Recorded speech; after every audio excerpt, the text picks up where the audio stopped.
So here we are, returned to the hobby.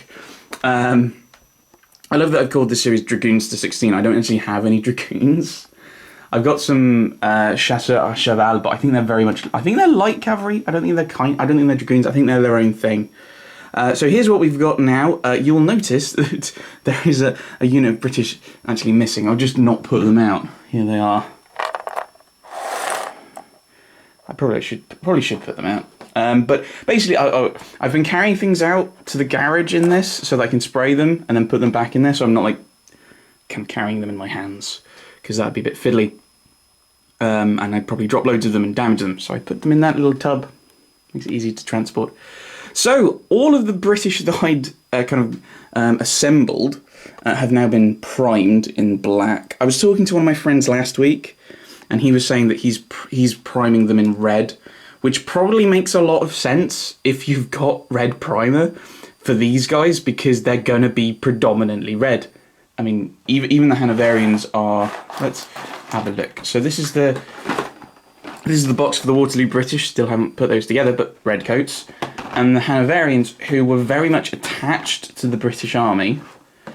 Okay, I'm just going to move the camera now because I'm lazy. Also heavily red. Now you'll notice they've got these these forage caps. A few people that I've seen on the internet have said that actually they didn't wear those. They wore these the shakos, kind of similar to the British.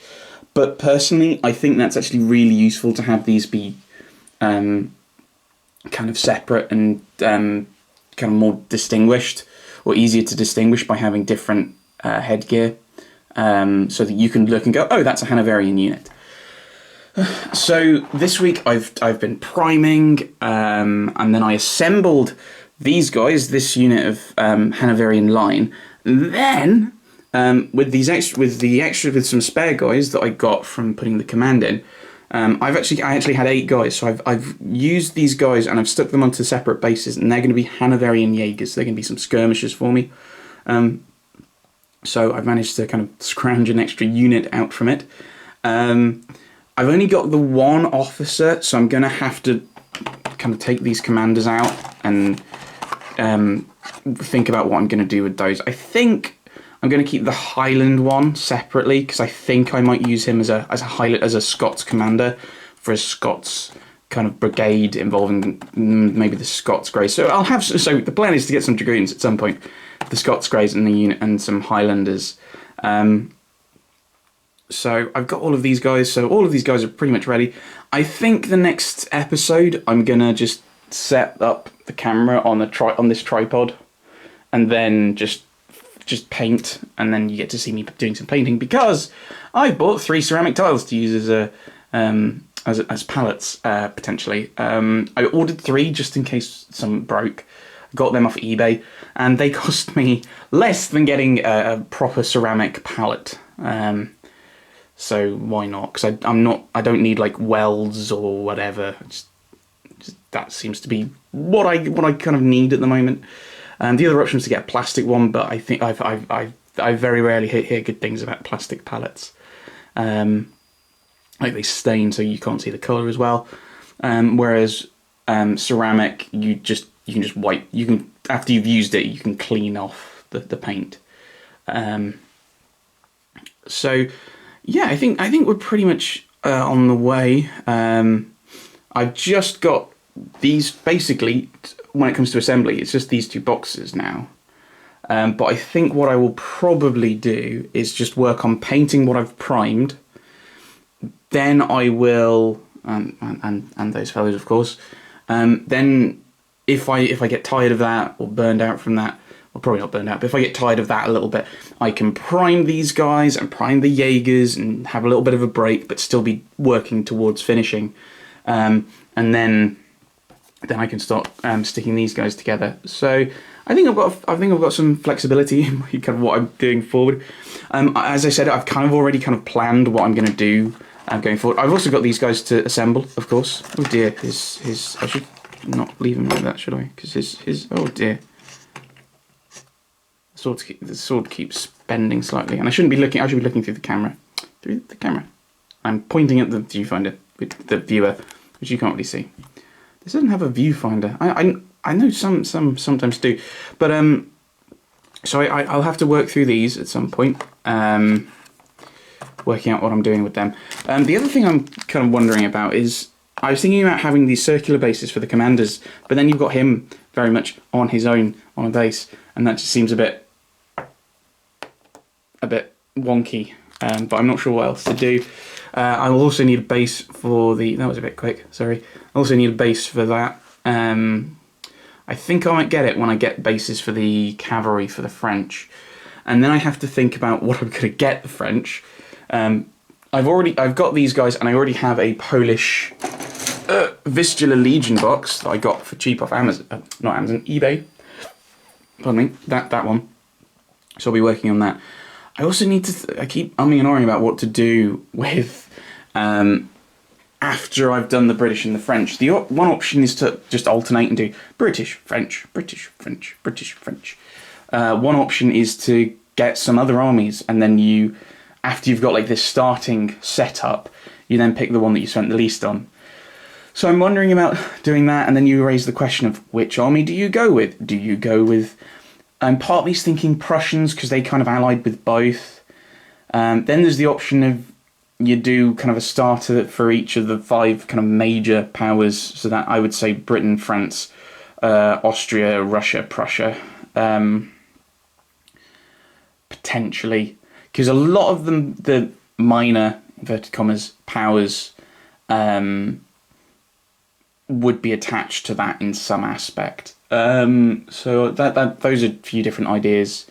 Haven't quite thought through exactly what I'm going to do, so I may have to take some time just to think through that.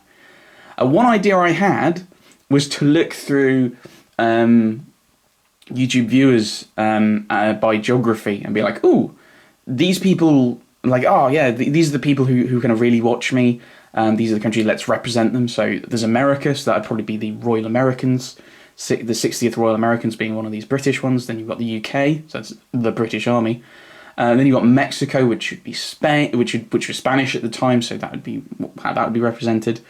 I don't think there's many good Spanish ones that are cheap, which is a bit frustrating. So that kind of like that doesn't go too well there. And then you get down to the kind of what was part of the Ottoman Empire, and you cannot get Ottomans anywhere. You can't get plastic Ottomans of this period. Actually, or metal on Ottomans. You just can't get Ottomans from the Napoleonic era that I can see. So maybe not that one, because that falls apart when you get down into the Balkan regions. Watching my stuff, so I'm not entirely sure where to go. I think the thing is, you can then have like, ooh, here is a Swedish battalion, and they sometimes would fight alongside the British. I think Denmark, Norway would fight alongside the French. Spain fought alongside the French or the British. The Portuguese were with the British. You've got various German, like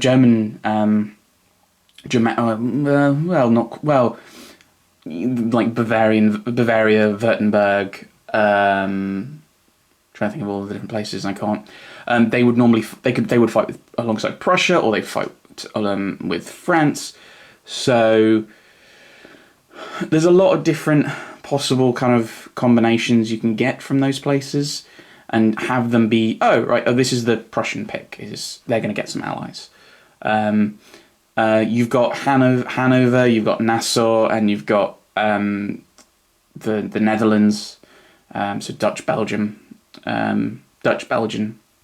They would be mostly with the British. That was Waterloo. Same with the Brunswick was there as well. So you've got a few options with doing that and combining the forces like that. I'll have to give that a thought.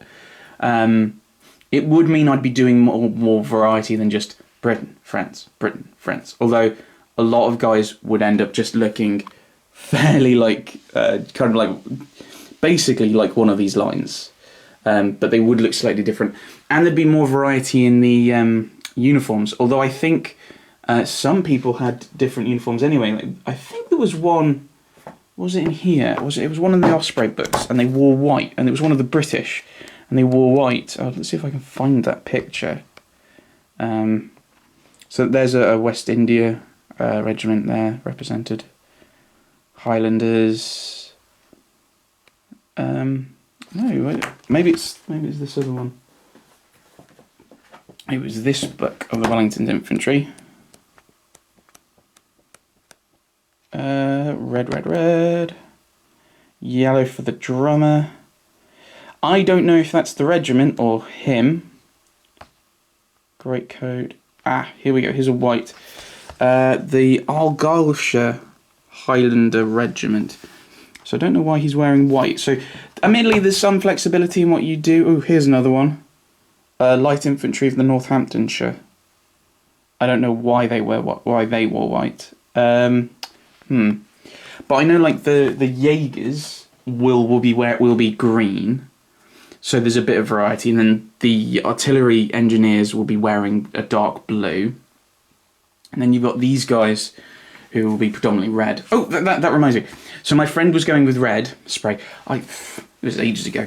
But I decided not to do that because I thought the black spray over there would be a lot better just because I can then use it on the French. The French actually have a bit of variety in what they paint up as.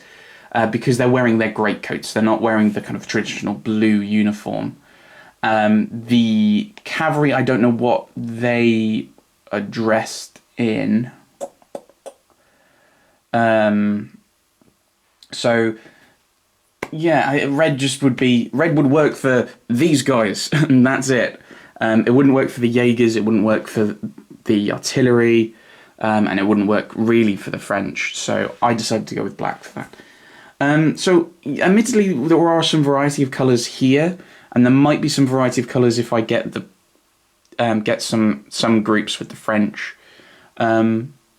The other option, of course, is I only get the other units as allies for these forces, but I feel that feels a little bit kind of, you're kind of simplifying the Napoleonic Wars down to an Anglo-French war, and there were aspects of that. Like, I think Napoleon wanted to try and really hurt Britain economically, so that's why he created the continental system, so that all the European countries would ally, or mainland European countries would ally with themselves and trade amongst themselves, but would cut Britain out, which led to Russia, and then Russia broke that, which is why Napoleon invaded, and Sweden agreed to do it, but oh no, the Brits they've taken one of our islands, and oh no, all our merchants are smuggling goods out to them. Oh no, what a shame, we'll have to stop that at some point when we get round to it. So there's a bit of kind of nonsense kind of went on with that, but I think that oversimplifies things. I think that there was an aspect of Napoleon wanted to create. I think wanted to create a French empire, and have his and people loyal to him, including his relatives, rule over certain areas, which came slight spot of bother because I can't remember his name, but the person he set up as King of Holland was one of his brothers, I think, and he was actually, there were a few disagreements over what was best for the Kingdom of Holland, which was, I think, actually the Netherlands and modern day Netherlands and Belgium. That he was rather upset. Napoleon was not happy with this. So I don't want to just do Britain and France, and I think that kind of decides that I don't really want to just alternate between them. I want to have a third army, because maybe even all five, just because this was such a broad European conflict, and actually there was a lot more going on. You had the War of 1812, where America had allied with France, ending that war to kind of build on their kind of ongoing kind of war with Britain and make it a proper war. You had various conflicts in the Middle East. I think there was some scrambling for India. I know in the Revolutionary War there was conflict over Africa. So I mean, I would argue to an extent, you could argue the Napoleonic Wars, if you go back to the Revolutionary Wars and combine them, arguably is an early World War. I mean, a lot of people say that, I think, for the 7 Years' War as well. It's weird, the First World War is not actually, according to most people, the First World War. I think you can say the same thing about the Crusades. I think. Depends on how you date things. And how you qualify Crusade or World War.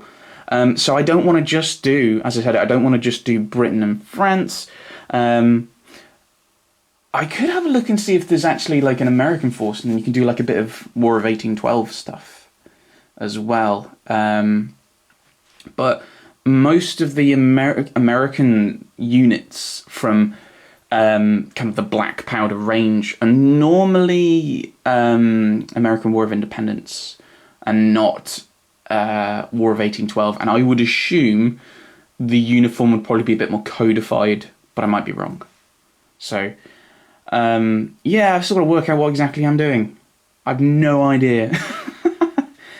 I am leaning now more. I am actually thinking about it, leaning more towards doing doing something for the 5 major powers.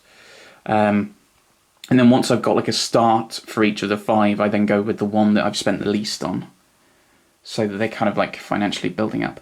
I do have some points lists, so I could actually build on the points, like which one's got the fewest points spent done on them. But I think that the problem with that is, I think being heavily infantry, that might be the British. The British probably have a claim to that with having having infantry and no cavalry, and only one tiny piece of artillery. So I think I'd prefer to do it by money to an extent. I don't know. That'll have to be thought about. So there we go. A kind of little view into what might be coming many, many months away, because I think this has probably been a month now, just working on the British, and I was thinking that a month, yeah, I'll get everything. I might actually be able to get everything done in a month, and then that's really going to affect my kind of budget. But I haven't, so I've got to think about spraying these guys, spraying the Hanoverians, painting everything, building these guys, spraying them, painting those guys. But I think what I'll do, once I've got all of these guys done, I think what you could do is you've got 3 British line, including these guys, and a British cannon. Then you've got Hanoverian Jaegers, 2 Hanoverian Jaegers, and then the Germanic. So the Royal Americans were, I think, mostly actually German or German descendants. So you could have like a German brigade or Germanic brigade versus a British, although not really Scottish, so maybe more English brigade. And we can try out the rules then. And I might actually do that one week, is film a battle report for you. So there we go. There's the various plans, probably. Not sure when these things will be. Depends how long it takes. How much work I get. Like, if I don't get work, I can spend more time on these guys. But I think the next one, as I said, will probably just be filming me painting up these guys. I think. Probably. But we'll see. We'll see how much time I get this week. Thanks for watching, everyone. Thanks for watching.